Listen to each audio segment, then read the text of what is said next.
Assalamualaikum warahmatullahi wabarakatuh, sahabat Air-Movie. Melanjutkan dari episode sebelumnya, Osman yang telah tiba di tempat di mana Connor menyimpan emas-emas itu. Di sana Connor berkata, ketika mereka mengirimkan emas kepada orang-orang, mereka akan damai, Baim. Namun Osman mengatakan, tidak, kita tidak akan melakukannya. Mendengar ini Connor bertanya, kenapa, Baim? Apakah ada yang salah? Dan Osman menjawab, Naiman telah menculik anak-anak Bey. Jika kita tidak memberi mereka emas, maka dia akan membunuh mereka semua. Lalu Connor bertanya, sekarang apa yang akan kita lakukan, Baim? Apakah kita akan tunduk padanya? Dan Osman mengatakan, Naiman mendirikan penghalang melawan Turkmenistan. Kita akan memecahkan penghalang itu. Kemudian kita akan mengambil kepalanya. Tapi sampai saat itu, langkah kita akan disembunyikan. Senjata kita akan tajam dan kekuatan kita akan segar. Lalu Connor mengatakan, Ewalah, Baim. Namun Boran bertanya, Baim, apakah kita benar-benar akan memberikan emas? Dan Osman menjawab, kita akan memberi mereka emas. Sekarang dengarkan aku baik-baik.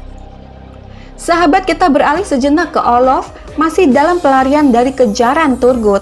Dia berkata, Turgut, Osman, hidup kalian akan menjadi balasan atas apa yang telah kalian ambil dariku. Akhir yang menunggumu adalah kematian. Tidak lama Frodi datang seraya berkata, kami menyingkirkan mereka, Olof. Kemudian mereka pun pergi dari sana. Dengan berpura, Ulgen berkata, Komandan Olof, demi Tuhan Yesus, lukamu sangat parah, itu perlu diperban. Namun Olof mengatakan, kita tidak akan berhenti. Kita akan mengambil Den dan Frigg. Namun Ulgen terus mencoba untuk menahan Olof dengan berkata, Ya Tuhan Yesus, berikan kami pengampunan. Biarkan kami memperban lukanya dan kemudian kita akan mengambil mereka. Lalu Frodi berkata, kita kehilangan begitu banyak orang, Olof. Kita harus pergi ke Inegol. Kita bisa menyerang lagi setelah mengambil cadangan dari sana. Tapi sekarang, seketika Ulgen mengatakan, kembali? Bukankah lebih baik menangkap tawanan di saat seperti ini? Lalu Frodi berkata, kamu berdoa saja biarawati, jangan ikut campur dalam sesuatu yang tidak kamu ketahui.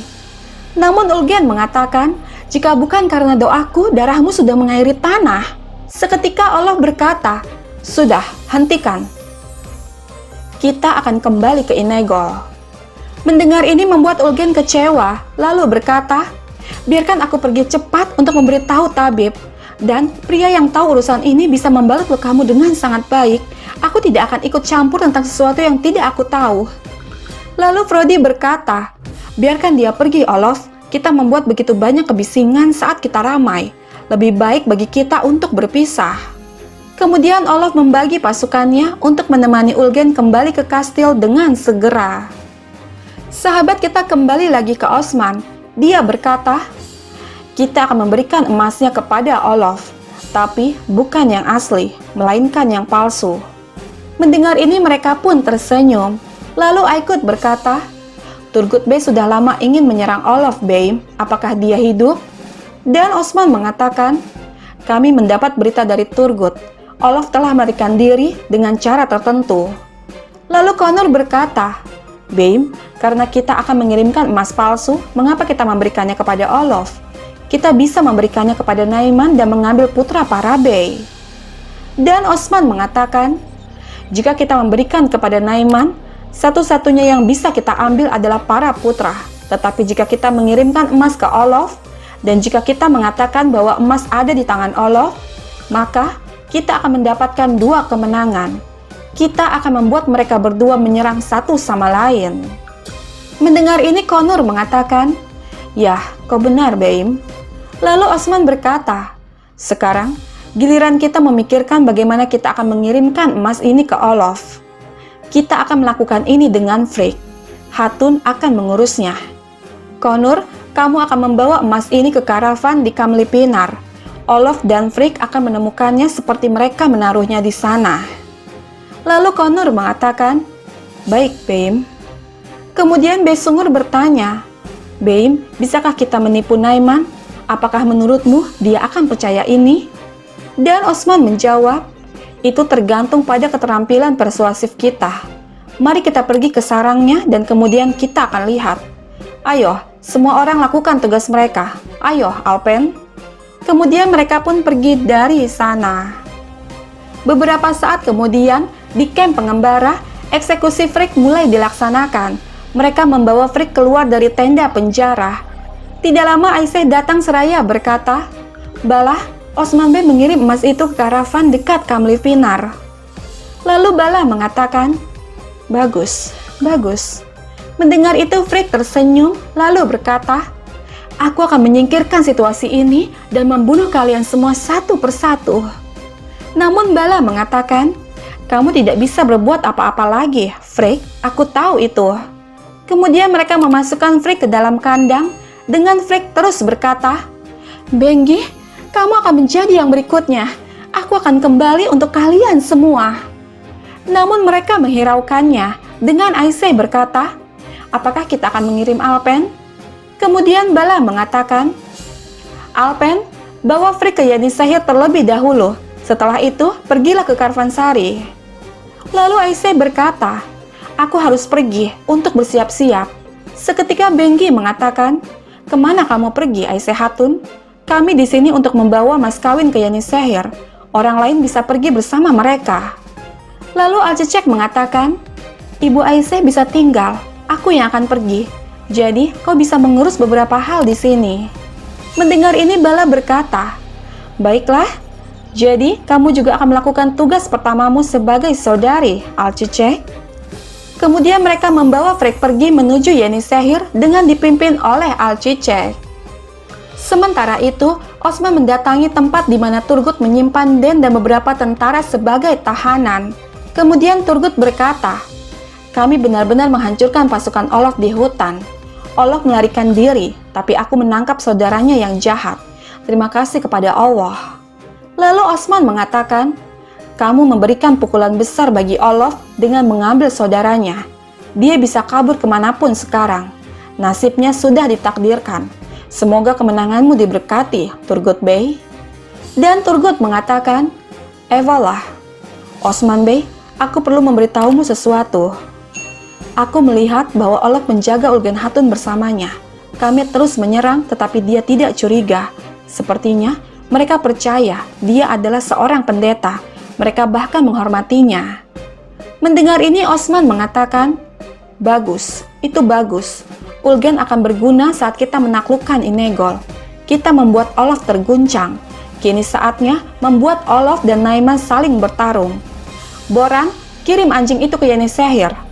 Kita akan bertemu Naiman." Lalu Turgut mengatakan, "Mereka tidak akan mengira kita memilih mereka di sarang mereka." Dan Osman mengatakan, "Kita akan membawa anak-anak kita terlebih dahulu. Setelah itu, kita akan membantai musuh. Kita akan memotong daging mereka menjadi potongan-potongan kecil sampai mereka tidak memiliki kekuatan tersisa melawan kita." Lalu Turgut mengatakan, "Selama kita bertekad, kita bisa menghancurkan kekuatan apapun. Ewalah." Dan Osman mengatakan, "Selama kita memiliki saudara-saudara seperti itu di belakang kita, tidak ada yang bisa mengalahkan kita, insya Allah." Kemudian mereka pun pergi dari sana. Beberapa saat kemudian, Osman dan pasukan Alpennya tiba di markas para Knockers. Melihat para Knockers itu sedang bermain panjat pinang, Boran bertanya, "Apa yang mereka lakukan, Beim?" Dan Osman menjawab, "Mereka percaya tanah ini akan menjadi milik mereka jika seekor burung menetap di sarang yang mereka bangun. Itu adalah tradisinya." Lalu Turgut berkata, "Jadi, masa depan mereka tergantung pada burung? Hah? Bagus." Kemudian mereka pun tertawa. Lalu Gobrus mengatakan, "Ada beberapa sarang burung di sekitar markas mereka. Haruskah aku menembak jatuh mereka, Beim?" Dan Osman menjawab, "Jika doa mereka diterima, tulang akan menghujani tanah. Kita hanya mengandalkan Allah. Biarkan burung di negeri kita bisa terbang bebas." Sahabat kita beralih sejenak ke Alcecek yang masih dalam perjalanan membawa Frick menuju Yenisehir untuk diadili.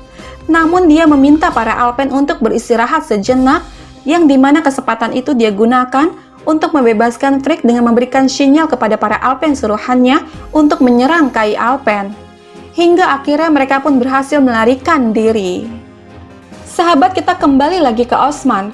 Kam si dukun gelap Mongol berkata, "Kamu berbau seperti tipuan, Osman." Dan Osman mengatakan, "Seseorang mencium dirinya sendiri terlebih dahulu." Lalu Kam mengatakan, "Perintah Naiman jelas. Dia menyuruh kami memenggal kepala Osman jika dia datang dengan tangan kosong." Kemudian Osman berkata, "Mengingat Naiman mempercayaimu, kamu tidak begitu pintar. Bagaimana kamu tahu bahwa aku datang dengan tangan kosong?" Dan Kam menjawab, "Aku tidak bisa melihat emasnya, Osman." Lalu Osman mengatakan, "Kalau begitu, mata hatimu tertutup, Kam. Jika Naiman bergerak dengan kata-katamu, aku kasihan padanya." Tidak lama Naiman keluar dari dalam tenda, kemudian menghampiri Osman seraya berkata, "Jika tangannya kosong, berarti dia membawa informasi. Bicaralah, Osman." Melihat tangan Naiman penuh dengan lumuran darah, membuat Osman curiga, lalu bertanya, "Apakah itu darah orang yang tidak bersalah?" Dan Naiman menjawab, "Ini adalah darah persembahan. Orang yang berkorban tidak pernah menyukai harta benda atau penaklukan seperti kami. Mereka hanya hidup untuk dikorbankan bagi Tengri. Di mana emasnya?"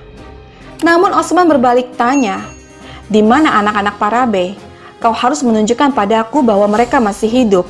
Dengan begitu, aku akan memberitahumu di mana emas itu berada." Kemudian Naiman memerintahkan nokersnya untuk membawa para tawanan tersebut.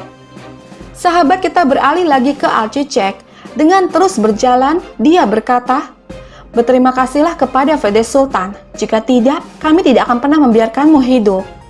Lalu Frigg mengatakan, "Jika mereka mengetahui kebenarannya, tidak akan ada pernikahan." Seketika Alcicek menariknya seraya berkata, "Aku membiarkanmu lari untuk mencegahnya." Lalu Frigg mengatakan, Ya, baiklah, tenanglah."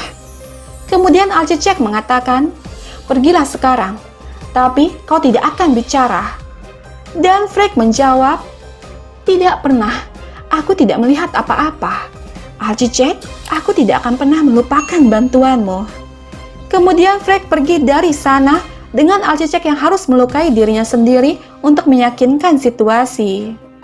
Sahabat kita kembali lagi ke Osman. Dengan penuh amarah, Naiman berkata, "Osman, di mana emasnya?"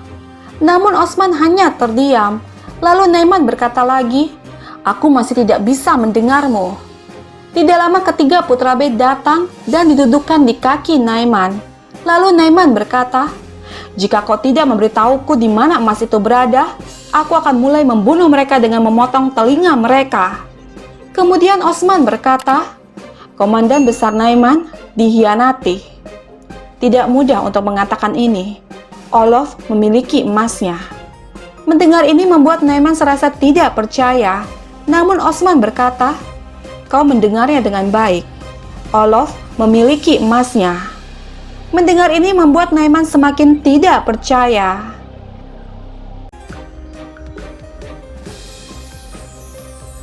Sahabat, bergabunglah terus bersama kami untuk mengetahui kisah selanjutnya.